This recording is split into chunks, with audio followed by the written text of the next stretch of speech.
ਜੇ ਸਿੱਖਾਂ ਨੇ ਪੰਜਾਬੀ ਬੋਲੀ ਦੇ ਆਧਾਰ ਦੇ ਉੱਤੇ ਸੂਬਾ ਮੰਗਿਆ ਤਾਂ ਇਸ ਮੁਲਕ ਦੇ ਲੰਡੂ ਲਾਣੇ ਨੇ ਇਹ ਨਹੀਂ ਕਿਹਾ ਹੈਗਾ ਵੀ ਸਿੱਖਾਂ ਨੂੰ ਮੰਗਣਾ ਕਿਉਂ ਪਵੇ। ਸਿੱਖਾਂ ਦਾ ਤਾਂ ਵੈਸੇ ਹੀ ਹੱਕ ਬਣਦਾ।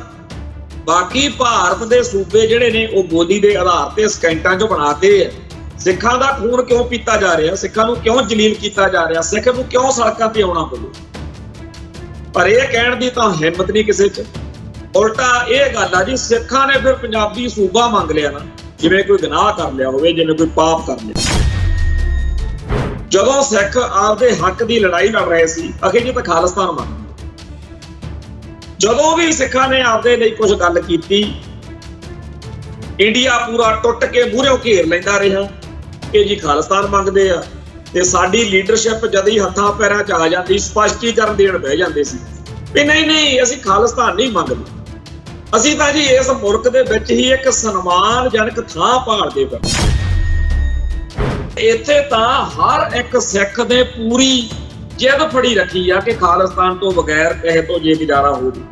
ਪਰ ਇੰਡੀਆ ਨੇ ਪੂਰਾ ਰੌਲਾ ਪਾਈ ਰੱਖਿਆ ਤੇ ਡੈਫੀਨੇਸ਼ਨ ਜਿਹੜੀ ਆ ਖਾਲਿਸਤਾਨ ਆਪ ਹੀ ਕਹਿ ਦੇਣਾ ਕਿ ਖਾਲਿਸਤਾਨ ਮੰਗਦੇ ਆ, ਫਿਰ ਆਪ ਹੀ ਡੈਫੀਨੇਸ਼ਨ ਦੇਣ ਬਹਿ ਜਾਣਾ ਕਿ ਇਹ ਤਾਂ ਜੀ ਇਹੋ ਜਿਹਾ ਮੁਲਕ ਬਣਾਉਣ ਨੂੰ ਫਿਰਦੇ ਆ ਜਿੱਥੇ ਸਿੱਖ ਹੀ ਇਕੱਲੇ ਹੋਣ। ਸਿੱਖ ਵੀ ਇਕੱਲੇ ਉਹ ਹੋਣਗੇ ਜਿਹੜੇ ਪੂਰੇ ਬਾਣੇ ਵਾਲੇ ਹੋਣਗੇ, ਨਿਹੰਗ ਸਿੰਘਾਂ ਟਾਈਪ।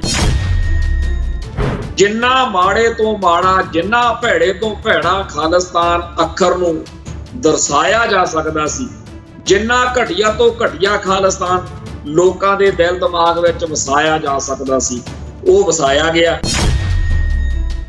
ਹੁਣ ਚੀਕਾਂ ਉਦੋਂ ਵੀ ਇੰਡੀਆ ਦੀਆਂ ਉਨੀਆਂ ਪੈਂਦੀਆਂ ਸੀ ਜਦੋਂ AK-47 ਖੜਕਦੀ ਸੀ। ਚੀਕਾਂ ਅੱਜ ਵੀ ਉਨੀਆਂ ਪੈਂਦੀਆਂ ਨੇ ਜਦੋਂ ਪੀਸਫੁਲ ਤੇ ਡੈਮੋਕ੍ਰੈਟਿਕ ਤਰੀਕੇ ਨਾਲ ਗੱਲ ਚੱਲਦੀ ਹੈ। ਜੇਕਰ ਤੁਹਾਨੂੰ ਉਹ ਰੈਫਰੈਂਡਮ ਜਿਹੜਾ ਪੰਨੂ ਵਾਲਾ, ਨਿੱਜਰ ਵਾਲਾ, ਉਹ ਮਨਜ਼ੂਰ ਨਹੀਂ, ਤਾਂ ਪੰਜਾਬ ਦੀ ਧਰਤੀ ਉੱਤੇ ਜਿੱਥੇ ਤੁਸੀਂ ਕਹਿੰਦੇ ਹੋ ਕਿ ਇੱਥੇ ਖਾਲਿਸਤਾਨ ਦੀ ਕੋਈ ਹਵਾ ਹੀ ਨਹੀਂ, ਇੱਥੇ ਤਾਂ ਕੋਈ ਖਾਲਿਸਤਾਨ ਦੀ ਗੱਲ ਹੀ ਨਹੀਂ ਕਰਦਾ, ਬਹੁਤ ਚੰਗੀ ਗੱਲ ਆ, ਫਿਰ ਇੱਥੇ ਤੁਸੀਂ ਰੈਫਰੈਂਡਮ ਕਰਾਓ। ਕਿ ਜਿਹੜਾ ਪੰਜਾਬ ਦਾ ਹਿੰਦੂ ਆ ਉਹ ਓਨਾ ਟਾਈਮ ਹੀ ਭਾਰਤ ਮਾਤਾ ਕੀ ਜੈ ਕਹਿੰਦਾ ਹੈ ਜਿੰਨਾ ਟਾਈਮ ਉਹਨੂੰ ਇਹ ਦਿਖਦਾ ਕਿ ਅਜੇ ਖਾਲਿਸਤਾਨ ਬਣਦਾ ਨਹੀਂ। ਪਰ ਜਿੱਦਣ ਉਹਨੂੰ ਲੱਗੇ ਕਿ ਸਾਡੀ ਵੋਟ ਨਾਲ ਤਾਂ ਖਾਲਿਸਤਾਨ ਬਣ ਜਾਣਾ, ਉਹ ਇਹੋ ਜਿਹੇ ਮੁਲਕ 'ਚ ਰਹੂ ਜਿੱਥੇ ਆਏ ਦਿਨ ਭੋਰਾ ਭਰ ਮਾਸੂਮ ਬੱਚੀਆਂ ਨਾਲ ਰੇਪ ਹੁੰਦੇ। ਇਹੋ ਜਿਹੇ ਮੁਲਕ 'ਚ ਕੌਣ ਰਹੂਗਾ ਜਿੱਥੇ ਕਹਿੰਦੇ ਕਹਾਉਂਦੇ ਜਿਹੜੇ ਅਧਿਕਾਰੀ ਨੇ ਉਹ ਦੁਸ਼ਮਣ ਦੇਸ਼ ਨੂੰ ਖੁਫੀਆ ਰਾਜ ਜਿਹੜੇ ਨੇ ਮੁਲਕ ਦੇ ਉਹ ਵੇਚਣ ਨੂੰ ਤੁਰੇ ਫਿਰਦੇ ਆ। ਉਧਰੋਂ ਜੰਗ ਲੱਗੀ ਹੁੰਦੀ ਆ, ਉਧਰੋਂ ਇਸ ਮੁਲਕ ਦੇ ਜਿਹੜੇ MLA MP ਲੀਡਰ ਸ਼ੀਡਰ ਨੇ ਉਹ ਕਹਿੰਦੇ ਆ ਮਸਾਂ 4 ਪੈਸੇ ਕਮਾਉਣ ਦੇ ਦਿਨ ਆਏ।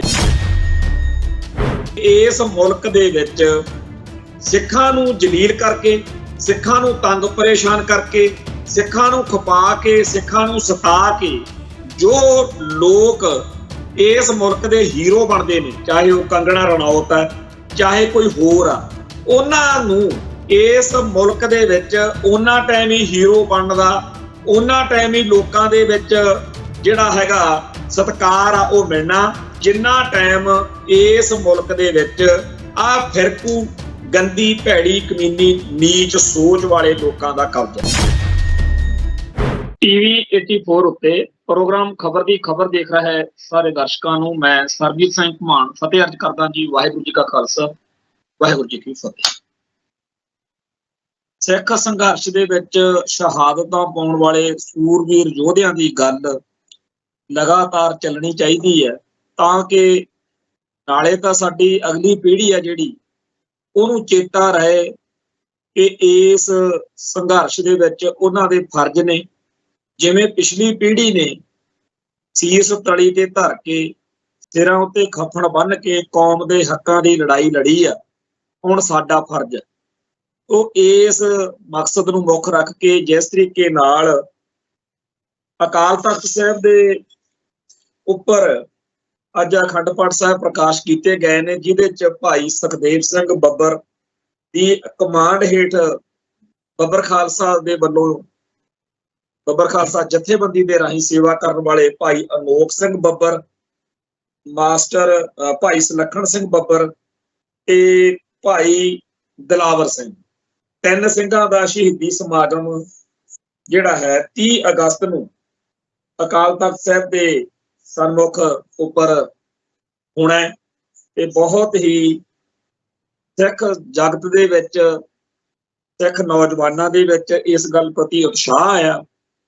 ਤੇ ਹਰ ਸਾਲ ਦੀ ਤਰ੍ਹਾਂ ਭਾਈ ਦਿਲਾਵਰ ਸਿੰਘ ਦਾ ਸ਼ਹੀਦੀ ਦਿਹਾੜਾ ਜਿਹੜਾ ਹੈ, ਜਦੋਂ ਉਹ ਮਨਾਇਆ ਜਾਂਦਾ ਹੈ ਤਾਂ ਨਾਲ ਦੀ ਨਾਲ ਭਾਰਤੀ ਹਕੂਮਤੀ ਸਿਸਟਮ ਵੱਲੋਂ, ਕਾਂਗਰਸ ਵੱਲੋਂ, ਰਵਨੀਤ ਬਿੱਟੂ ਦੇ ਪਰਿਵਾਰ ਵੱਲੋਂ ਬੇਅੰਤੇ ਬੁੱਚੜ ਦਾ ਦਿਨ ਵੀ ਮਨਾਇਆ ਜਾਂਦਾ। ਸੋ ਸਾਡੀ ਕੌਮ ਦਾ ਇਹ ਜਿਹੜਾ ਇਤਿਹਾਸ ਹੈ ਕਿ ਦੁਸ਼ਟ ਪਾਪੀ ਚਾਹੇ ਕੋਈ ਵੀ ਹੋਵੇ, ਉਹਨੂੰ ਬਖਸ਼ਿਆ ਨਹੀਂ ਜਾਂਦਾ। ਮੈਂ ਇਹ ਗੱਲ ਇਸ ਕਰਕੇ ਛੇੜੀ ਆ ਕਿ ਬਹੁਤ ਸਾਰੇ ਜਿਹੜੇ ਲੋਕ ਨੇ ਉਹ ਇਹ ਭਰਮ ਫੈਲਾਉਣ ਦੇ ਵਿੱਚ ਲੱਗੇ ਹੋਏ ਨੇ ਕਿ ਅਸੀਂ ਜਿਹੜੇ ਸਿੱਖ ਵਾ ਨਾ ਜੀ, ਇਹ ਤਾਂ ਬੜੇ ਫਿਰਕੂ ਲੋਕ ਨੇ, ਇਹਨਾਂ ਨੇ ਤਾਂ ਹਿੰਦੂਆਂ ਦਾ ਬਹੁਤ ਨੁਕਸਾਨ ਕੀਤਾ। ਇੱਕ ਬਹੁਤ ਵੱਡਾ ਝੂਠ ਲਗਾਤਾਰ ਬੋਲਿਆ ਗਿਆ ਕਿ ਜੀ 35,000 ਹਿੰਦੂ ਮਾਰਦੇ। 35,000 ਤਾਂ ਕੀ, 3500 ਤਾਂ ਕੀ, ਇਹ 35 ਹਿੰਦੂਆਂ ਦੀ ਵੀ ਬੇਦੋਸ਼ੀਆਂ ਦੀ ਲਿਸਟ ਜਿਹੜੀ ਆ ਉਹ ਨਹੀਂ ਦਿਖਾ ਸਕੇ ਅੱਜ ਤੱਕ। ਪਰ ਇਹ ਝੂਠ ਲਗਾਤਾਰ ਬੋਲਿਆ ਜਾ ਰਿਹਾ। ਜਿਵੇਂ ਆਪਾਂ ਇਹਨਾਂ ਦਿਨਾਂ 'ਚ ਨੈਰੇਟਿਵ ਦੀ ਜੰਗ ਦੀ ਗੱਲ ਕਰਦੇ ਹਾਂ, ਬਰਤਾਂਤ ਦੀ ਚਰਚਾ ਕਰਦੇ ਹਾਂ, ਉਵੇਂ ਹੀ ਦੁਨੀਆ ਭਰ ਦੇ ਵਿੱਚ ਆਮ ਲੋਕਾਂ ਨੂੰ ਇਸ ਗੱਲ ਦੇ ਨਾਲ ਸਿੱਖਾਂ ਖਿਲਾਫ ਨਫ਼ਰਤ ਪੈਦਾ ਕਰਨ ਲਈ ਵਰਤਿਆ ਜਾ ਰਿਹਾ ਕਿ ਜੀ ਇਹਨਾਂ ਨੇ 35,000 ਹਿੰਦੂ, ਉੱਪਰੋਂ ਕਹਿੰਦੇ ਆ ਬੇਦੋਸ਼ਾ ਹਿੰਦੂ। ਉਸ ਤੋਂ ਉਦੋਂ ਵੱਡਾ ਝੂਠ ਕਿ ਬੱਸਾਂ ਚੋਂ ਕੱਢ ਕੇ ਮਾਰ ਦਿੱਤਾ। ਇਹ ਜਿਹੜਾ ਝੂਠ ਆ, ਇਹਦੀ ਗੱਲ ਸਾਡੇ ਭਾਈਚਾਰੇ ਦੇ ਵਿੱਚ ਉਹਨਾਂ ਸਿੱਖਾਂ ਨੂੰ ਕਰਨੀ ਬਣਦੀ ਆ ਜਿਨ੍ਹਾਂ ਨੂੰ ਹਿੰਦੂ ਸਿੱਖ ਏਕਤਾ ਦਾ ਬੁਖਾਰ ਚੜਿਆ ਰਹਿੰਦਾ। ਉਹ ਸਾਨੂੰ ਦੱਸ ਦੇਣ, ਕਿਉਂਕਿ ਉਹ ਹਿੰਦੂਆਂ ਤੇ ਸਿੱਖਾਂ ਦੇ ਵਿਚਾਲੇ ਰੇਲੂ ਕੱਟਾ ਹੁੰਦਾ ਜਿਹੜਾ ਦੋਨੇ ਪਾਸੇ ਰੱਖੇ, ਦੋਗਲਾ, ਉਹ ਦੋਨੇ ਪਾਸੇ ਰੱਖਦੇ ਆ। ਸਾਨੂੰ ਦੱਸ ਦੇਣ ਕਿ ਕਿਹੜੇ 35,000 ਹਿੰਦੂ ਸੀਗੇ। ਸੱਚਾਈ ਇਹ ਹੈ ਕਿ ਸਿੱਖ ਨਾ ਕਿਸੇ ਹਿੰਦੂ ਦਾ ਦੁਸ਼ਮਣ ਹੈ, ਨਾ ਕਿਸੇ ਮੁਸਲਮਾਨ ਦਾ ਦੁਸ਼ਮਣ। ਸਿੱਖ ਨਾ ਕਿਸੇ ਧਰਮ ਦਾ ਦੁਸ਼ਮਣ ਹੈ, ਨਾ ਕਿਸੇ ਦੇ ਧਾਰਮਿਕ ਵਿਸ਼ਵਾਸਾਂ ਦੀ ਹੇਠੀ ਕਰਨੀ ਸਿੱਖ ਨੂੰ ਆਉਂਦੀ ਹੈ। ਸਿੱਖ ਨੂੰ ਗੁਰੂ ਸਾਹਿਬਾਨ ਨੇ ਜ਼ੁਲਮ ਦਾ ਨਾਸ਼ ਕਰਨਾ ਸਿਖਾਇਆ। ਜ਼ੁਲਮ ਕਰਨ ਵਾਲਾ ਕੋਈ ਵੀ ਹੋ ਸਕਦਾ, ਕੋਈ ਵੀ ਤੋਂ ਭਾਵ ਜੇਕਰ ਗੋਬਿੰਦ ਰਾਮ ਵਰਗਾ, ਜਿਹਦੇ ਬਾਰੇ ਸਭ ਨੂੰ ਪਤਾ ਕਿ ਉਹ ਦਲਿਤ ਭਾਈਚਾਰੇ ਨਾਲ ਸੰਬੰਧਿਤ, ਜੇ ਉਹਨੇ ਜ਼ੁਲਮ ਕੀਤਾ ਤਾਂ ਉਹਨੂੰ ਇਸ ਕਰਕੇ ਨਹੀਂ ਸੋਧਾ ਲਾਇਆ ਕਿ ਜੀ ਉਹ ਤਾਂ ਦਲਿਤ ਸੀਗਾ, ਉਹਨੂੰ ਉਹਦੇ ਜ਼ੁਲਮ, ਉਹਦੇ ਪਾਪ ਕਰਕੇ ਸੋਧਾ ਲਾਇਆ। ਇਵੇਂ ਹੀ ਬੇਅੰਤੇ ਬੁੱਚੜ ਨੂੰ ਇਸ ਕਰਕੇ ਛੱਡ ਨਹੀਂ ਦਿੱਤਾ ਗਿਆ, ਇਹ ਤਾਂ ਜੀ ਜੱਟ ਸਿੱਖ, ਇਹ ਤਾਂ ਆਪਣੇ ਸਿੱਖਾਂ ਚੋਂ ਆ। ਉਹਦੇ ਪਾਪ ਦੀ ਸਜ਼ਾ ਉਹਨੂੰ ਮਿਲਣੀ ਚਾਹੀਦੀ ਸੀ ਤੇ ਦਿੱਤੀ ਗਈ। ਇਵੇਂ ਹੀ ਰੋਬੈਰੋ, ਜੂਲੀਅਸ ਫਰਨਾਂਡਸ ਰੋਬੈਰੋ ਡੀਜੀਪੀ ਬਣ ਕੇ ਪੰਜਾਬ ਆਇਆ ਤੇ ਦਿੱਲੀ ਦਰਬਾਰ ਨੇ ਇਹ ਸਮਝਿਆ ਸੀ ਕਿ ਜਿਵੇਂ ਬੰਬੇ ਦੇ ਅੰਡਰਵਰਲਡ ਨੂੰ, ਜਿਹੜਾ ਉੱਥੇ ਡਾਊਨ ਕਲਚਰ ਚੱਲਦਾ, ਦਾਊਦ ਇਬਰਾਹਿਮ, ਹਾਜੀ ਮਸਤਾਨ ਤੇ ਹੋਰ ਲਟਰਮ ਪਟਰਮ, ਜਿਵੇਂ ਉਹਨੂੰ ਹੈਂਡਲ ਕੀਤਾ ਹੈ, ਇਹ ਪੰਜਾਬ ਦੇ ਵਿੱਚ ਵੀ ਜਾ ਕੇ ਢੇਰੀਆਂ ਲਾ ਦੂ। ਉਹ ਕਹਿੰਦਾ ਗੋਲੀ ਬਦਲੇ ਗੋਲੀ, ਬੁਲਟ ਫਾਰ ਬੁਲਟ, ਉਹਦੀ ਕਿਤਾਬ ਵੀ। ਉਹਦਾ ਭਾਵ ਇਹ ਸੀ ਕਿ ਜਿੱਥੇ ਜਿਹੜਾ ਮਿਲਦਾ ਠੋਕੀ ਚੱਲੋ, ਕੋਈ ਤੁਹਾਨੂੰ ਪੁੱਛੂਗਾ ਨਹੀਂ। ਬਲੈਕ ਕੈਟ ਫੋਰਸਾਂ ਬਣਾਓ, ਮਾਰੋ, ਬਦਨਾਮ ਕਰੋ। ਉਹਨੇ ਆਪਦੀ ਪੂਰੀ ਬਾਹ ਜਹਾਨ ਦੀ ਲਾਤੀ। ਅਖੀਰ ਪਿੱਟ ਕੇ ਗਿਆ, ਕਲਪ ਕੇ ਗਿਆ, ਲਿਖਤੀ ਤੌਰ ਤੇ ਦੇ ਕੇ ਗਿਆ, ਬਿਆਨ ਦੇ ਕੇ ਗਿਆ ਕਿ ਇਹ ਖਤਮ ਨਾ ਹੋਣ ਵਾਲੀ ਜੰਗ ਵਾ, ਇਹ ਤਾਂ ਲਗਾਤਾਰ ਆ ਰਹੇ ਆ। ਕਿਉਂਕਿ ਉਹਨੂੰ ਲੱਗਦਾ ਸੀ ਜਿਵੇਂ ਬੰਬੇ ਦੇ ਵਿੱਚ ਅੰਡਰਵਰਲਡ ਦੇ ਵਿੱਚ ਉਹਨੇ ਕੰਮ ਕੀਤਾ ਸੀ, ਜਿਹੜੇ ਉੱਥੇ ਐਲੀਮੈਂਟ ਜਿਨ੍ਹਾਂ ਦੇ ਨਾਲ ਉਹਦਾ ਟਕਰਾਅ ਸੀ, ਜਿਨ੍ਹਾਂ ਨੂੰ ਹੈਂਡਲ ਕਰਨਾ ਸੀ, ਉਹਨਾਂ ਨੂੰ ਮਾਰ ਦਿੰਦੇ ਸੀ, ਇਹ ਗੱਲ ਖਤਮ ਹੋ ਜਾਂਦੀ ਸੀ। ਪਰ ਬੰਬੇ ਦੇ ਅੰਡਰਵਰਲਡ ਦੀ ਗੱਲ ਹੋਰ ਆ, ਇੱਥੇ ਪੰਥ ਦੀ ਲੜਾਈ ਲੜ ਰਹੇ ਸੀ ਸਿੱਖ। ਸਾਡੇ ਫਲਸਫੇ ਦੇ ਵਿੱਚੋਂ ਵੀ ਇਹ ਗੱਲ ਆ ਵੀ ਇੱਕ ਨੂੰ ਜੇ ਮਾਰੋ, ਇੱਕ ਦੀ ਥਾਂ ਚਾਰ ਹੋਰ ਖੜੇ ਹੋ ਜਾਂਦੇ ਆ, ਕਿਉਂਕਿ ਜੰਗ ਸਹੀ ਹੈ, ਲੜਾਈ ਬਿਲਕੁਲ ਸਹੀ ਹੈ। ਤੇ ਸਹੀ ਲੜਾਈ ਨੂੰ ਲੜਨ ਵਾਲਿਆਂ ਦੇ ਵਿੱਚ ਇਸ ਗੱਲ ਦਾ ਨਹੀਂ ਹੁੰਦਾ ਕਿ ਫਲਾਨਾ ਮਾਰਿਆ ਗਿਆ, ਇਹ ਹੁੰਦਾ ਕਿ ਹੁਣ ਉਹ ਸ਼ਹੀਦ ਹੋ ਗਿਆ, ਹੁਣ ਮੇਰੀ ਵਾਰੀ ਹੈ। ਸੋ ਇਸ ਤਰੀਕੇ ਨਾਲ ਜਦੋਂ ਉਹਨੇ ਦੇਖਿਆ ਬਈ ਇੱਕ ਲਿਸਟ ਜੀ ਬਣਾਈ ਸੀ ਆਪਾਂ 200 ਦੀ, ਇਹ 200 ਦੀ ਲਿਸਟ ਵੱਧਦੀ ਗਈ ਆ। ਹਾਲਾਂਕਿ ਆਪਾਂ 200 ਨੂੰ ਮਾਰਦੇ ਮਾਰਦੇ 2000 ਮਾਰ ਲਿਆ ਹੁਣ, ਪਰ ਲਿਸਟ ਬਰਕਰਾਰ ਆ ਤੇ ਨਿਤ ਵਾਧਾ ਹੁੰਦਾ ਜਾ ਰਿਹਾ।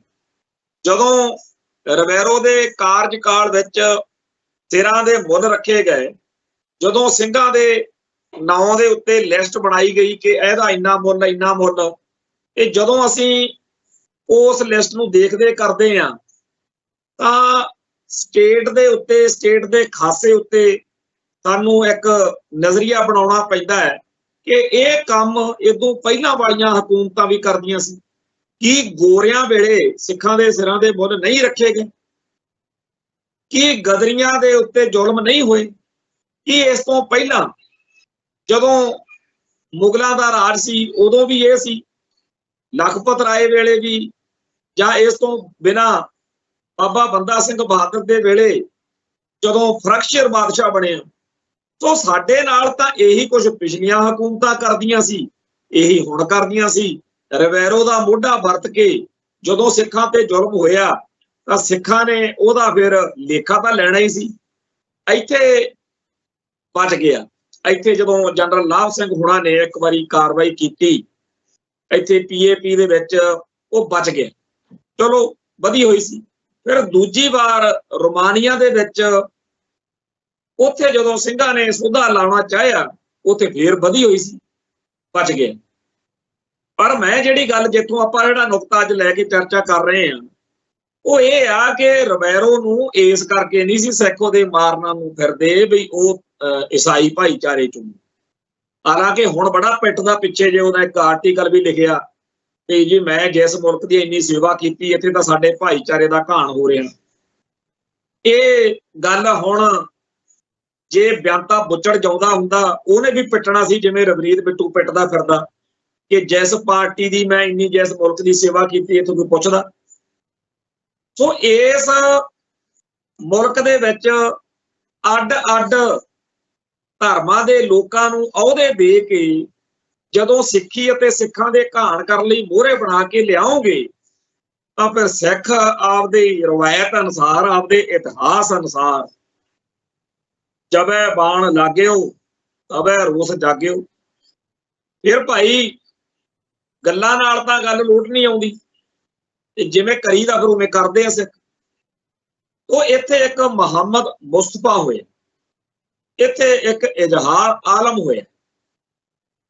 ਮੇਰਾ ਇਹ ਨੁਕਤਾ ਮੋਟੇ ਤੌਰ ਤੇ ਦਰਸ਼ਕ ਸਰੋਤੇ ਸੁਣਨ ਵਾਲੇ ਸਮਝ ਗਏ ਹੋਣਗੇ ਕਿ ਚਾਹੇ ਇਜ਼ਹਾਰ ਆਲਮ ਹੈ, ਚਾਹੇ ਗੋਬਿੰਦ ਰਾਮ ਹੈ, ਚਾਹੇ ਬਿਆੰਤਾ ਬੁੱਚੜ ਹੈ, ਚਾਹੇ KPS ਗਿੱਲ ਹੈ, ਚਾਹੇ ਜਿਹੜਾ ਰਿਬੈਰੋ ਹੈ ਜਾਂ ਕੋਈ ਹੋਰ ਹੈ, ਇਹਨਾਂ ਨੂੰ ਇਹਨਾਂ ਦੇ ਧਰਮ ਕਰਕੇ ਨਫ਼ਰਤ ਨਹੀਂ ਕੀਤੀ ਗਈ, ਇਹਨਾਂ ਦੇ ਕਰਮ ਕਰਕੇ ਨਫ਼ਰਤ ਕੀਤੀ ਗਈ।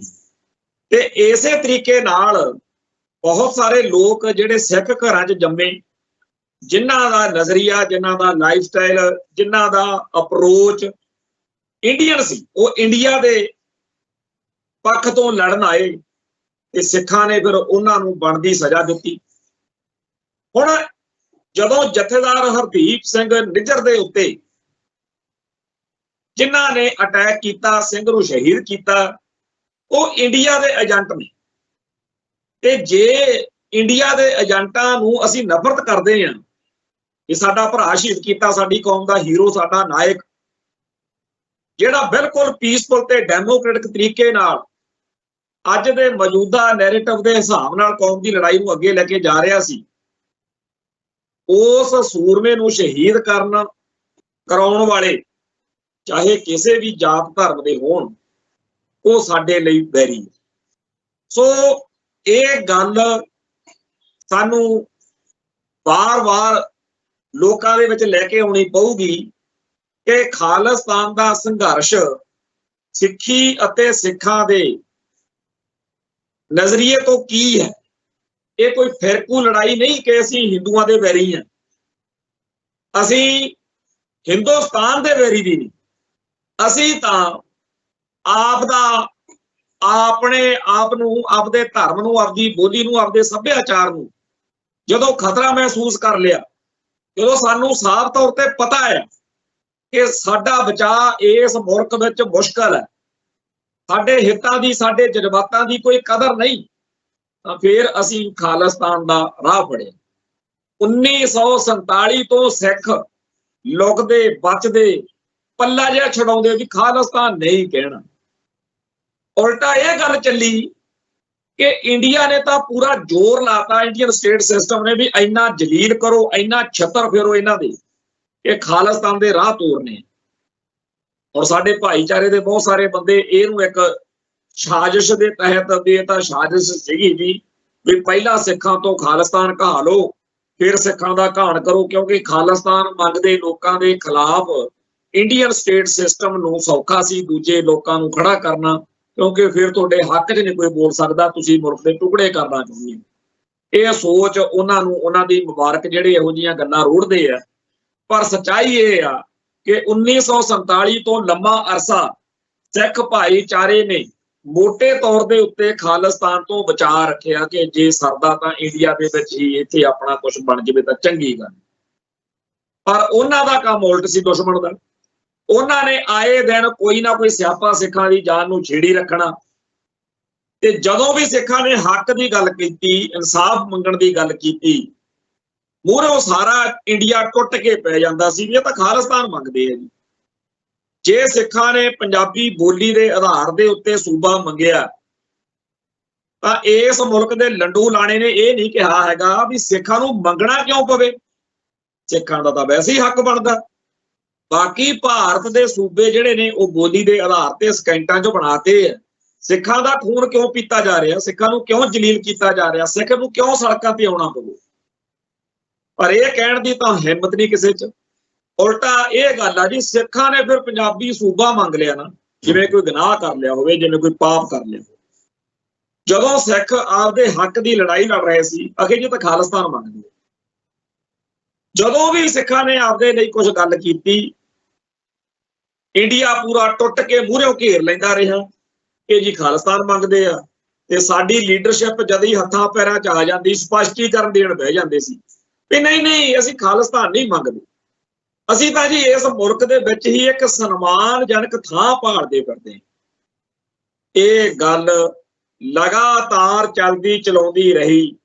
ਇੱਕਾ ਦੁੱਕਾ ਵਿਅਕਤੀ, ਇੱਕਾ ਦੁੱਕਾ ਜਥੇਬੰਦੀਆਂ, ਥੋੜੇ ਬਹੁਤੇ ਸਿੱਖ ਇਹ ਗੱਲ ਕਹਿਣ ਲੱਗ ਪਏ ਸੀ ਕਿ ਖਾਲਿਸਤਾਨ ਕਹਿ ਕੇ ਵੀ ਇੰਨੀ ਕੁੱਟ ਪੈਣੀ।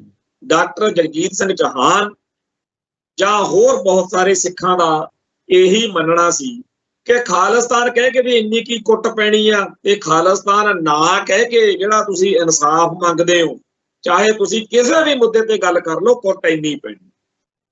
ਤੋ ਇਸ ਗੱਲ ਨੂੰ ਧਰਮ ਯੁੱਧ ਮੋਰਚੇ ਮੌਕੇ ਪੂਰਾ ਬਲ ਮਿਲਿਆ। ਧਰਮ ਯੁੱਧ ਮੋਰਚੇ ਮੌਕੇ ਖਾਲਿਸਤਾਨ ਦੀ ਚਰਚਾ ਜਿਹੜੀ ਆ ਉਹ ਇਸ ਤਰੀਕੇ ਨਾਲ ਹੋਈ ਕਿ ਸੰਤ ਗਿਆਨੀ ਜਰਨੈਲ ਸਿੰਘ ਜੀ ਖਾਲਸਾ ਭਿੰਡਰਾਂ ਵਾਲਿਆਂ ਨੂੰ ਵੀ ਇੱਕ ਫਿਰ ਮਿਡਲ ਵੇ ਲੈਣਾ ਪਿਆ। ਇਹ ਮੰਗਦੇ ਤਾਂ ਹੈ ਨਹੀਂ, ਜੇ ਦੇਣਗੇ ਤਾਂ ਇਨਕਾਰ ਕੋਈ ਨਹੀਂ। ਹਾਲਾਂਕਿ ਸੰਤ ਗਿਆਨੀ ਜਰਨੈਲ ਸਿੰਘ ਜੀ ਖਾਲਸਾ ਭਿੰਡਰਾਂ ਵਾਲਿਆਂ ਦਾ ਪੂਰਾ ਜੀਵਨ ਸਿੱਖਾਂ ਦੀ ਆਜ਼ਾਦੀ ਨੂੰ, ਖਾਲਿਸਤਾਨ ਨੂੰ ਸਮਰਪਿਤ ਹੈ, ਪਰ ਟੈਕਨੀਕਲੀ ਉਹਨਾਂ ਨੇ ਇੱਕ ਵੇ ਆਊਟ ਕੱਢਿਆ ਕਿ ਚਲੋ ਜੀ ਅਸੀਂ ਸਿੱਧਾ ਕਹਿਣ ਤੋਂ ਜੇ ਬਚ ਸਕਦੇ ਹਾਂ। ਸੋ ਮੈਂ ਇਹ ਗੱਲ ਉਹਨਾਂ ਸਾਰੇ ਬਹੁਤੇ ਸਿਆਣਿਆਂ ਨੂੰ, ਵਿਦਵਾਨਾਂ ਨੂੰ ਪੁੱਛਣੀ ਚਾਹੁੰਦਾ ਕਿ ਇੱਥੇ ਤਾਂ ਹਰ ਇੱਕ ਸਿੱਖ ਨੇ ਪੂਰੀ ਜਿੱਦ ਫੜੀ ਰੱਖੀ ਆ ਕਿ ਖਾਲਿਸਤਾਨ ਤੋਂ ਬਗੈਰ ਕਿਸੇ ਤੋਂ ਜੇ ਗੁਜ਼ਾਰਾ ਹੋ ਜੇ, ਪਰ ਇੰਡੀਆ ਨੇ ਪੂਰਾ ਰੌਲਾ ਪਾਈ ਰੱਖਿਆ ਤੇ ਡੈਫੀਨੇਸ਼ਨ ਜਿਹੜੀ ਆ ਖਾਲਿਸਤਾਨ ਦੀ ਆਪ ਹੀ ਕਹਿ ਦੇਣਾ ਕਿ ਖਾਲਿਸਤਾਨ ਮੰਗਦੇ ਆ, ਫਿਰ ਆਪ ਹੀ ਡੈਫੀਨੇਸ਼ਨ ਦੇਣ ਬਹਿ ਜਾਣਾ ਕਿ ਇਹ ਤਾਂ ਜੀ ਇਹੋ ਜਿਹਾ ਮੁਲਕ ਬਣਾਉਣ ਨੂੰ ਫਿਰਦੇ ਆ ਜਿੱਥੇ ਸਿੱਖ ਹੀ ਇਕੱਲੇ ਹੋਣਗੇ। ਸਿੱਖ ਵੀ ਇਕੱਲੇ ਉਹ ਹੋਣਗੇ ਜਿਹੜੇ ਪੂਰੇ ਬਾਣੇ ਵਾਲੇ ਹੋਣਗੇ, ਨਿਹੰਗ ਸਿੰਘਾਂ ਟਾਈਪ। ਇਹਨਾਂ ਨੇ ਤਾਂ ਦੂਜੇ ਸਿੱਖ ਵੀ ਨਹੀਂ ਰੱਖਣੇ, ਜਿਹੜੇ ਸਿੱਖ ਗੁਰੂ ਨਾਨਕ ਨਾਮ ਲੇਵਾ ਨੇ ਉਹਨਾਂ ਦਾ ਵੀ ਭੜਾਂਗਾ ਕਰਨਾ ਇਹਨਾਂ ਨੇ ਤਾਂ ਜੀ ਉਹ ਸਿੱਖ ਵੀ ਨਹੀਂ ਬਖਸ਼ਣਾ ਜਿਹੜਾ ਪੂਰਨ ਰਹਿਤ ਵਿੱਚ ਆ ਪਰ ਉਹ ਸਰੂਪ ਬਾਣਾ ਨਹੀਂ ਧਾਰਨ ਕਰਦਾ ਨਿਹੰਗਾਂ ਵਾਲਾ। ਜਿੰਨਾ ਮਾੜੇ ਤੋਂ ਮਾੜਾ, ਜਿੰਨਾ ਭੈੜੇ ਤੋਂ ਭੈੜਾ ਖਾਲਿਸਤਾਨ ਅੱਖਰ ਨੂੰ ਦਰਸਾਇਆ ਜਾ ਸਕਦਾ ਸੀ, ਜਿੰਨਾ ਘਟੀਆ ਤੋਂ ਘਟੀਆ ਖਾਲਿਸਤਾਨ ਲੋਕਾਂ ਦੇ ਦਿਲ ਦਿਮਾਗ ਵਿੱਚ ਵਸਾਇਆ ਜਾ ਸਕਦਾ ਸੀ, ਉਹ ਵਸਾਇਆ ਗਿਆ। ਪਰ 1984 ਦੇ ਦਰਬਾਰ ਸਾਹਿਬ ਦੇ ਹਮਲੇ ਤੋਂ ਬਾਅਦ ਕੌਮ ਨੇ ਇੱਕ ਤਹਈਆ ਕੀਤਾ, ਇੱਕ ਅਹਿਦ ਕੀਤਾ ਕਿ ਹਾਂ ਹੁਣ ਲੜਾਈ ਖਾਲਿਸਤਾਨ ਲਈ। ਖਾਲਿਸਤਾਨ ਲਈ ਲੜਦੇ ਸਿੱਖਾਂ ਨੂੰ ਇਹ ਚੰਗੀ ਤਰ੍ਹਾਂ ਪਤਾ ਹੈ ਕਿ ਬੜੇ ਮੋੜ ਘੋੜ ਆਉਣਗੇ, ਬੜੇ ਮੋੜ ਘੋੜ ਆਉਣਗੇ।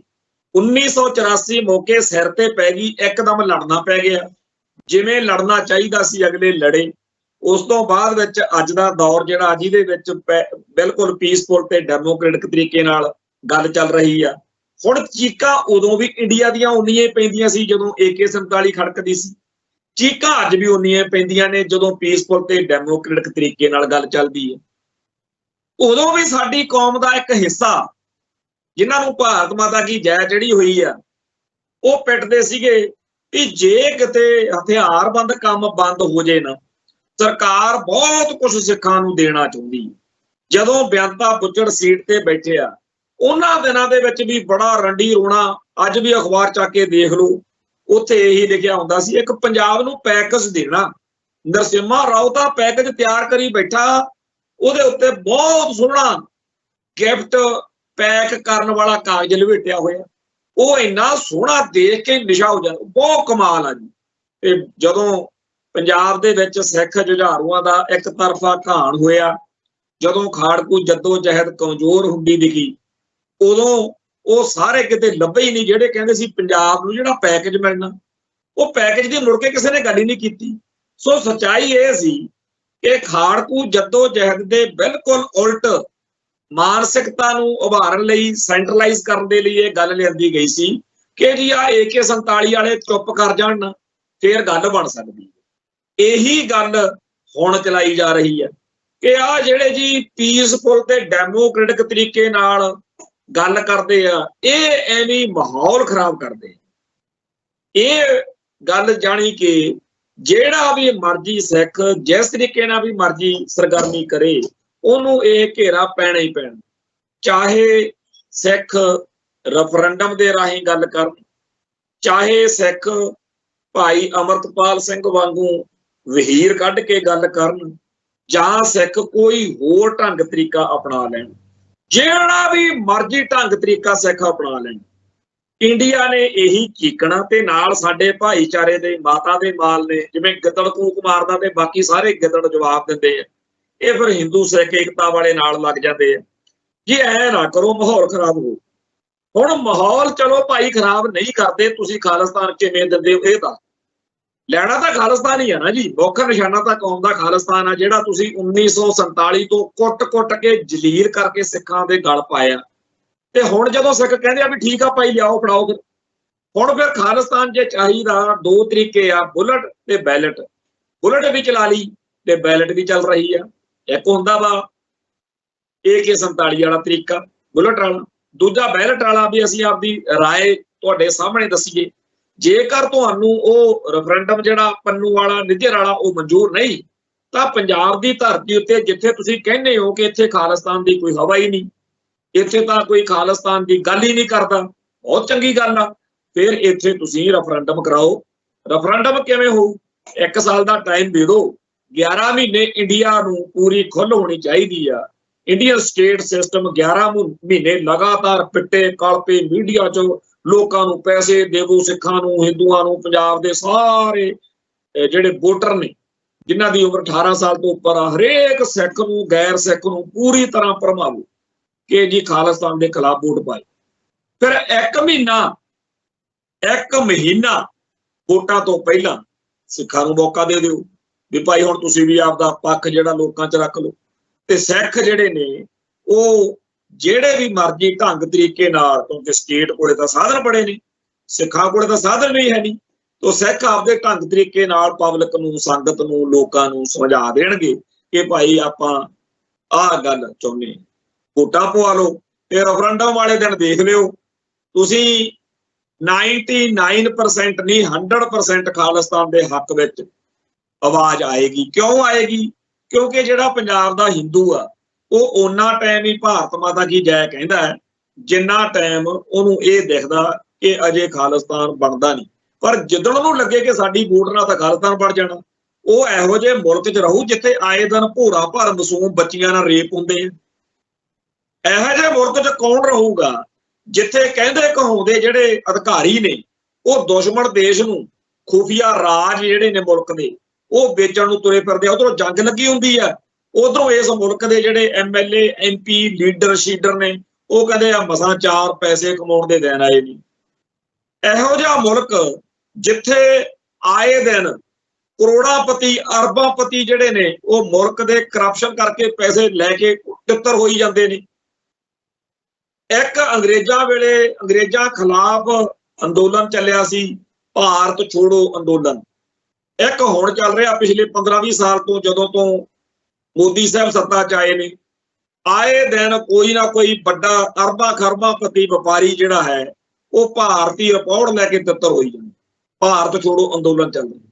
ਸੋ ਕੁੱਲ ਮਿਲਾ ਕੇ ਜਿਹੜਾ ਮੁਲਕ ਜਿਹਦੇ ਬੜੇ ਸੋਹਲੇ ਗਾਏ ਜਾਂਦੇ ਨੇ, ਬੜਾ ਉਹਦੇ ਗੁਣ ਗਾਏ ਜਾਂਦੇ ਨੇ, ਪਰ ਹਕੀਕਤ ਤਾਂ ਸਭ ਨੂੰ ਪਤਾ।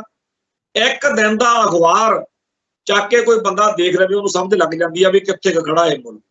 ਸੋ ਜਿਹੜਾ ਵਿਸ਼ਵ ਗੁਰੂ ਆ ਤੁਹਾਡਾ, ਇਸ ਵਿਸ਼ਵ ਗੁਰੂ ਦੇ ਹੱਕ ਦੇ ਵਿੱਚ ਜਾਂ ਖਿਲਾਫ ਲੋਕਾਂ ਨੂੰ ਮੌਕਾ ਤਾਂ ਦਿਓ।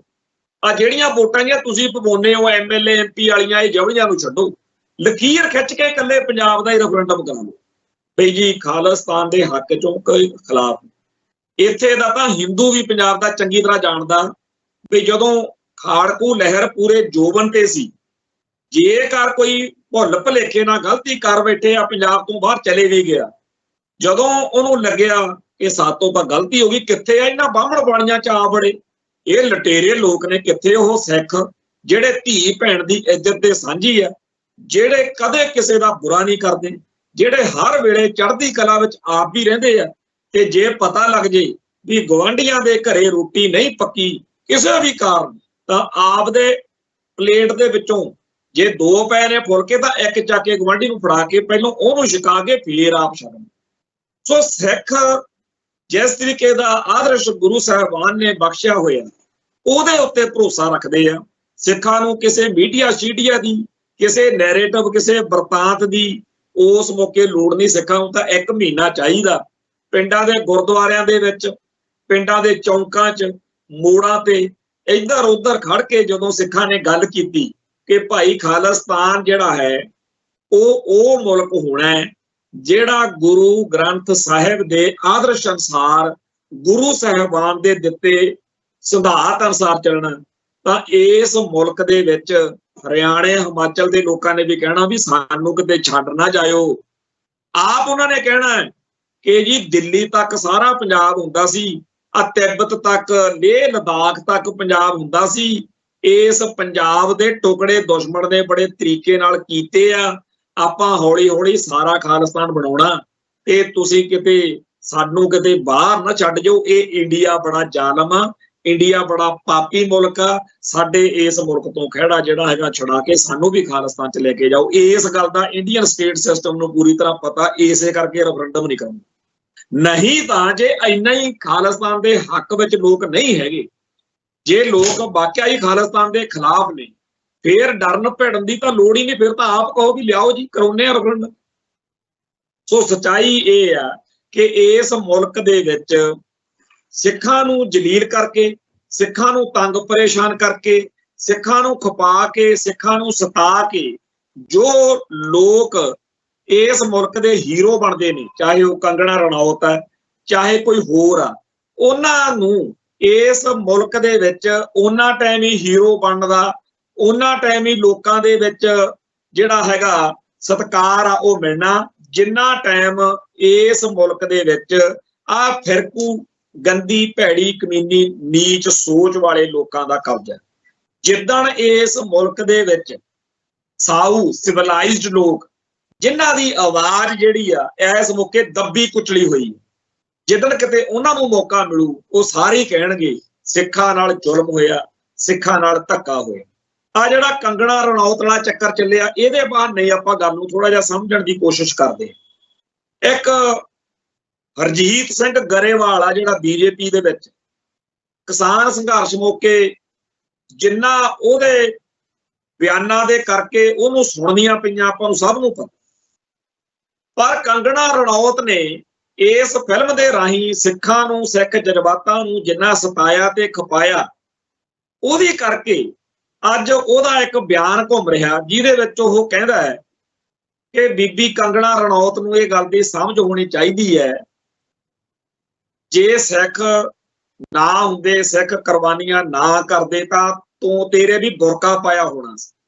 ਇਹ ਉਹੀ ਗੱਲ ਆ ਜਿਹੜੀ ਬਾਬਾ ਬੁੱਲੇ ਸ਼ਾਹ ਕਹਿੰਦਾ ਹੁੰਦਾ ਸੀ ਕਿ ਨਾ ਬਾਤ ਕਰੂੰ ਅਬ ਕੀ, ਨਾ ਬਾਤ ਕਰੂੰ ਤਬ ਕੀ, ਅਗਰ ਨਾ ਹੋਤੇ ਗੁਰੂ ਗੋਬਿੰਦ ਸਿੰਘ तो सुन्नत होती सबकी। वाकया ही ये गल बार-बार आई है। छाए जाती एकता वो सारी आपां नूं पता किवें बड़े बड़े साडे जिहड़े कवि ने, जिहड़े साडे इतिहासकार ने, सब मनदे आ ये तां सिख धर्म ने, गुरु साहिबान ने इन्हां दा धर्म बचा लिया, तिलक जनेऊ बचा लिया, नहीं तां इत्थे एकता जिहड़ी सी वो होई पई सी, सारियां दे सुन्नत होनी सी, ते सारियां ने कलमे पढ़ने सी।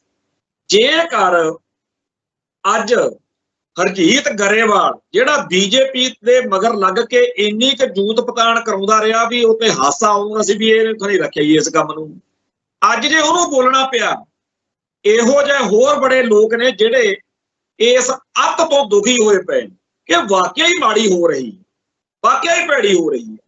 ते इस दौर विच जदों सिख कौम दे सदा खिलाफ भुगतण वाले, सिख जज्बातां दी सदा ही हेठी करन वाले लोग जिहड़े अज कंगना रणौत वाले चैप्टर तो बाद इस गल ते आ गए ने गरेवाल वांगू, ये सिखां नाल वाकई धक्का हो गया। तां तो समझिए कि इस मुल्क दे विच हरजीत गरेवाल वर्गे होर बेशुमार ने, जदों उन्हां नूं मौका मिलू, जदों किते खालिस्तान दे हक च ना खालिस्तान दे खिलाफ कहण दा, उदों वो खालिस्तान दे हक विच ही वोट पाउणगे। इस गल दा इंडिया नूं भी पता लग रहा। अत दा ते अंत दा जिहड़ा हिसाब किताब आ उहदे हिसाब नाल ਇਹ ਤਾਂ ਲੱਗੇ ਹੋਏ ਨੇ ਵੀ ਅਸੀਂ ਕੰਗਣਾ ਰਣੌਤ ਨੂੰ ਮੂਹਰੇ ਲਾ ਕੇ ਆਹ ਕਰ ਦਿਆਂਗੇ, ਫਲਾਣੇ ਨੂੰ ਲਾ ਕੇ ਆਹ ਕਰ ਲਿਆਂਗੇ, ਪਰ ਸੱਚਾਈ ਬਿਲਕੁਲ ਹੋਰ।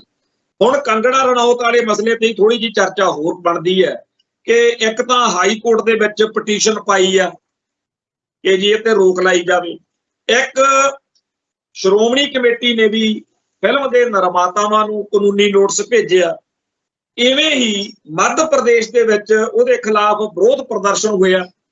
ते तीजे पासे अज ये भी अखबारां च खबर छपी आ कि हिमाचल प्रदेश दे विच जिहड़ी विधान सभा शिमले दे विच उत्थे जिहड़ा कंगना दा बयान किसानां वाले मसले ते उहदे करके बहुत वड्डा हंगामा होया ते उहदे ते केस दर्ज करन दी जिहड़ी मंग आ वो भी की गई है। सो जी कंगना रणौत असल विच ओह चारे पासों घिरी हुई है, उहदे खिलाफ दुनिया दे विच थां थां दे उत्ते लोग बड़े दुखी ने, इथों तक कि हिंदू भाईचारे दे भी लोग उह तों दुखी ने। इसे करके जिहड़े हरजीत गरेवाल वर्गे ने अज उन्हां नूं भी बोलना पै रहा।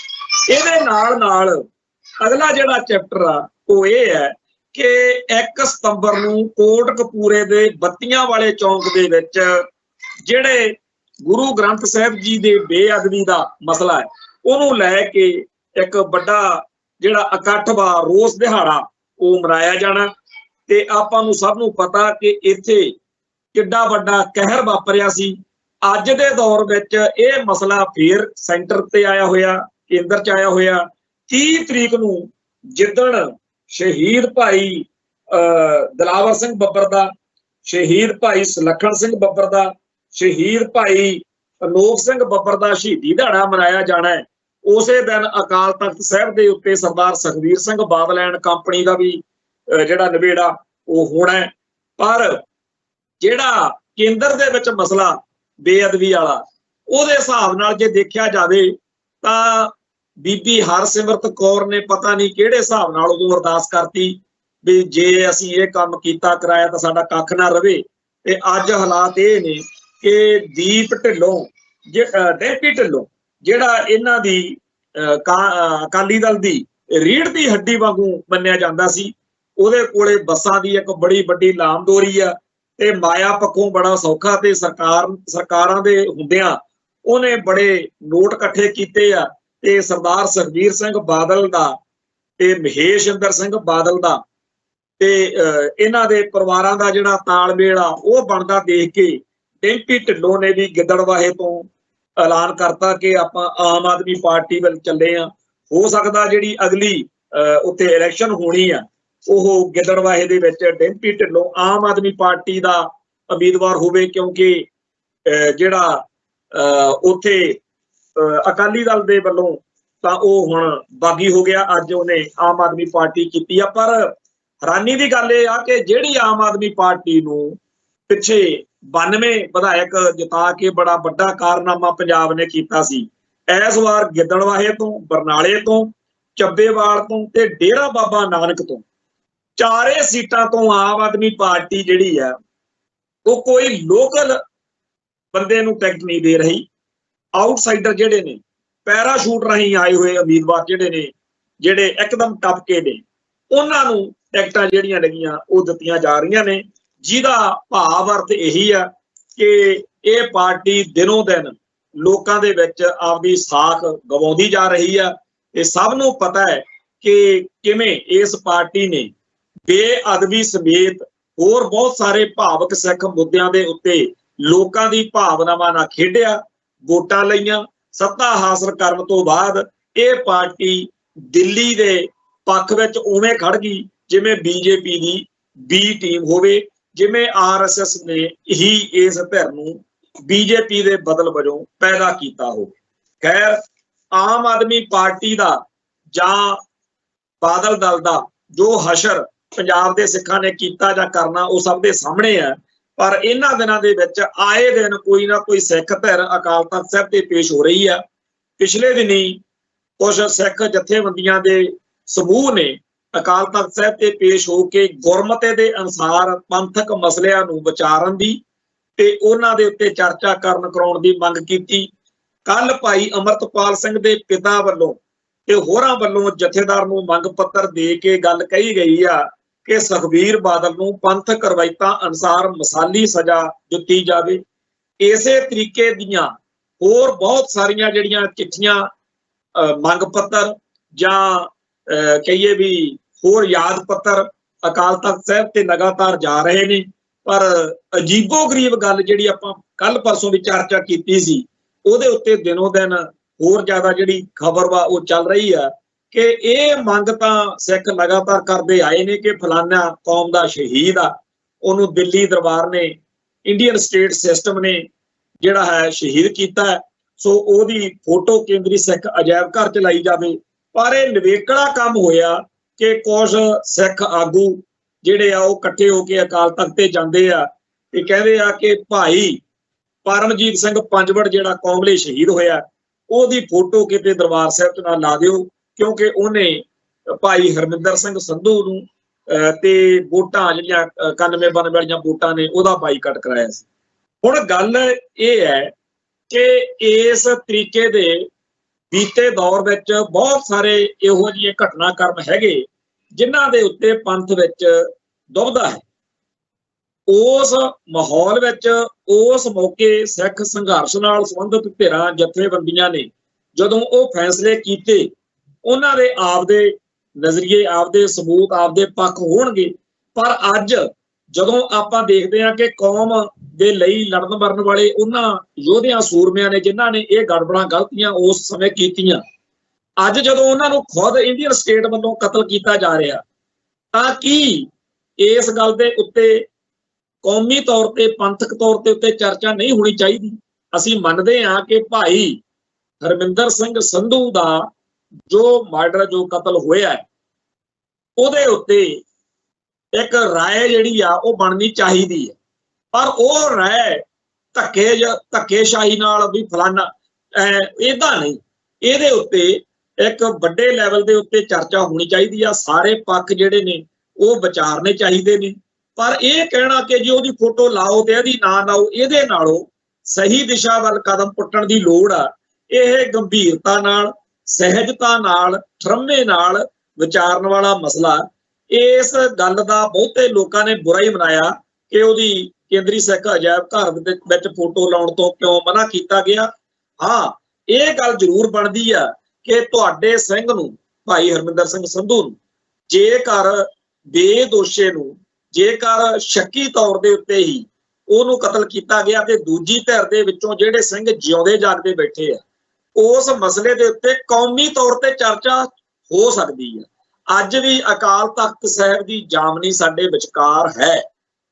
ਜੇਕਰ ਵਾਕਿਆ ਹੀ ਤੇਜਿੰਦਰਪਾਲ ਸਿੰਘ ਟਿੰਮਾ, ਉਪਕਾਰ ਸਿੰਘ ਸੰਧੂ, ਜਿਹੜਾ ਸਵਰਨ ਸਿੰਘ, ਜਾਂ ਜਿਹੜੇ ਨੌਜਵਾਨ ਗੁਰਿੰਦਰ ਸਿੰਘ ਭੋਲਾ ਪੈਟਰੋਲ ਉਹਦਾ ਭਤੀਜਾ, ਜਾਂ ਹੋਰ ਜਿਹੜੇ ਲੋਕ ਭਾਈ ਪਰਮਜੀਤ ਸਿੰਘ ਪੰਜਵੜ ਦੀ ਫੋਟੋ ਲਾਉਣ ਖਿਲਾਫ ਉੱਥੇ ਗਏ ਨੇ, ਜੇ ਅਸਲ ਵਿੱਚ ਉਹ ਕੁਝ ਕਰਨਾ ਕਰਾਉਣਾ ਚਾਹੁੰਦੇ ਸੀ ਤਾਂ ਉਹਨਾਂ ਨੂੰ ਚਾਹੀਦਾ ਸੀ ਕਿ ਅਕਾਲ ਤਖਤ ਸਾਹਿਬ ਦੇ ਜਥੇਦਾਰ ਦੇ ਰਾਹੀਂ ਜਿਨ੍ਹਾਂ ਨੇ ਉਸ ਮੌਕੇ ਜ਼ਿੰਮੇਵਾਰੀ ਲਈ, ਉਹਨਾਂ ਵਿੱਚੋਂ ਭਾਈ ਦਲਜੀਤ ਸਿੰਘ ਬਿੱਟੂ ਇੱਥੇ ਮੌਜੂਦ ਨੇ, ਉਹਨਾਂ ਨੂੰ ਸੱਦ ਕੇ ਅਕਾਲ ਤਖਤ ਸਾਹਿਬ ਦੇ ਉੱਤੇ ਸਾਹਮਣ ਕਰਕੇ ਨਹੀਂ, ਬੜਾ ਸੁਚੱਜੇ ਤਰੀਕੇ ਨਾਲ ਵੇ ਆਊਟ ਕਰਕੇ ਇਹਦਾ ਕੋਈ ਹੱਲ ਕੱਢਣਾ ਚਾਹੀਦਾ, ਐਂਡ ਕਰਨਾ ਚਾਹੀਦਾ ਗੱਲ। ਹਿਸਟਰੀ ਦੇ ਤੌਰ ਦੇ ਉੱਤੇ ਵੀ ਇਹ ਗੱਲ ਨਿਬੜੇ ਤੇ ਸਾਡੀ ਕੌਮ ਦੇ ਵਿੱਚ ਅੱਗੇ ਤੋਂ ਇਸ ਮਸਲੇ ਦੇ ਉੱਤੇ ਇਹ ਤੋਂ ਸੇਧ ਲੈ ਕੇ, ਜੇਕਰ ਤਾਂ ਇਹ ਕਤਲ ਗਲਤ ਹੈ, ਜੇਕਰ ਇਹ ਕਤਲ ਨਜਾਇਜ਼ ਹੋਇਆ ਤਾਂ ਵੀ, ਤੇ ਜੇਕਰ ਇਸ ਕਤਲ ਨੂੰ ਕਰਨ ਵਾਲੀ ਧਿਰ ਦੇ ਕੋਲੇ ਕੋਈ ਗੱਲ ਹੈ ਤਾਂ ਵੀ, ਤਾਂ ਇਹਦਾ ਇੱਕ ਸੁਚੱਜਾ ਹੱਲ ਹੋਣਾ ਚਾਹੀਦਾ। ਜਿਸ ਤਰੀਕੇ ਨਾਲ ਇਹ ਮਸਲੇ ਦੇ ਬਹਾਨੇ ਕੌਮ ਦੇ ਸੰਘਰਸ਼ ਦੇ ਰਾਹ ਵਿੱਚ ਰੋੜੇ ਅਟਕਾਉਣ ਵਾਲੀ ਬਿਰਤੀ ਵੱਧ ਰਹੀ ਆ ਕਿ ਜਿਹੜਾ ਵੀ ਬੰਦਾ ਉਹਨਾਂ ਜੁਝਾਰੂ ਜਥੇਬੰਦੀਆਂ ਦੀ ਹਮਾਇਤ ਵਿੱਚ ਆ ਜਿਨ੍ਹਾਂ ਨੇ ਹਰਮਿੰਦਰ ਸਿੰਘ ਸੰਧੂ ਨੂੰ ਕਤਲ ਕਰਨ ਦੀ ਜ਼ਿੰਮੇਵਾਰੀ ਲਈ ਸੀ, ਉਹਨਾਂ ਨੂੰ ਟਾਰਗੇਟ ਕੀਤਾ ਜਾਂਦਾ, ਉਹਨਾਂ ਨੂੰ ਜਿਹੜਾ ਹੈਗਾ ਧਿਰਾਂ ਬਣ ਗਈਆਂ, ਧੜੇਬਾਜ਼ੀ ਵੱਧ ਰਹੀ ਆ। ਔਰ ਇਹ ਧੜੇਬਾਜ਼ੀ, ਧਿਰਬਾਜ਼ੀ ਜਿਹੜੀ ਆ, ਇਹ ਸਾਡੇ ਕੌਮੀ ਸੰਕਟ ਨੂੰ ਆਉਣ ਵਾਲੇ ਸਮੇਂ ਦੇ ਵਿੱਚ ਬਹੁਤ ਵੱਡਾ ਨੁਕਸਾਨ ਦੇ ਸਕਦੀ ਆ। ਸੋ ਅਸੀਂ ਜਿੱਥੇ ਉਹ ਸਿੰਘਾਂ ਦੀ ਇਸ ਗੱਲ ਨੂੰ ਗਲਤ ਮੰਨਦੇ ਆ ਕਿ ਜਿਹੜਾ ਉਹਨਾਂ ਨੇ ਭਾਈ ਪੰਜਵੜ ਦੀ ਫੋਟੋ ਲਾਉਣ ਦੇ ਖਿਲਾਫ ਜਾ ਕੇ ਉੱਥੇ ਮੰਗ ਪੱਤਰ ਦਿੱਤਾ, ਉੱਥੇ ਅਸੀਂ ਇਹ ਜ਼ਰੂਰ ਚਾਹੁੰਦੇ ਆ ਕਿ ਇਸ ਮਸਲੇ ਦੇ ਉੱਤੇ ਡਿਸਕਸ਼ਨ ਕਰਕੇ, ਚਰਚਾ ਕਰਕੇ ਕੋਈ ਸਿਖਾਵਾਂ ਜਿਹੜਾ ਹੱਲ ਆ ਉਹ ਲੱਭਣਾ ਚਾਹੀਦਾ। ਖੈਰ, ਅੱਜ ਸਾਨੂੰ ਇਸ ਗੱਲ ਦੇ ਉੱਤੇ ਤਸੱਲੀ ਹੈ ਕਿ ਕੰਗਣਾ ਰਣੌਤ ਤੇ ਹਿੰਦੂ ਇੰਡੀਆ ਨੇ ਸਿੱਖਾਂ ਨੂੰ ਇੰਨਾ ਕੁ ਜਲੀਲ ਕੀਤਾ ਹੈ ਕਿ ਹੁਣ ਬਹੁਤ ਸਾਰੇ ਉਹ ਲੋਕ ਜਿਹੜੇ ਪਹਿਲਾਂ ਧੜੱਲੇ ਨਾਲ ਇੰਡੀਆ ਦੇ ਹੱਕ ਵਿੱਚ ਸਿੱਖਾਂ ਦੇ ਖਿਲਾਫ ਭੁਗਤਦੇ ਰਹੇ, ਉਹਨਾਂ ਨੂੰ ਵੀ ਸਿੱਖਾਂ ਅਤੇ ਇੰਡੀਆ ਦੇ ਮਸਲੇ ਦੇ ਉੱਤੇ ਆਪਦੀ ਰਾਏ ਬਦਲਣੀ ਪੈ ਰਹੀ ਹੈ। ਅੱਜ ਉਹ ਸਿੱਖ ਜਜ਼ਬਾਤ ਦੀ ਗੱਲ ਕਰ ਰਹੇ ਨੇ। ਇੱਥੇ ਸਮਾਪਤੀ ਹੈ ਜੀ, ਫਿਰ ਮਿਲਾਂਗੇ। ਨਾਨਕ ਨਾਮ ਚੜ੍ਹਦੀ ਕਲਾ, ਤੇਰੇ ਭਾਣੇ ਸਰਬੱਤ ਦਾ ਭਲਾ। ਵਾਹਿਗੁਰੂ ਜੀ ਕਾ ਖਾਲਸਾ, ਵਾਹਿਗੁਰੂ ਜੀ ਕੀ ਫਤਿਹ।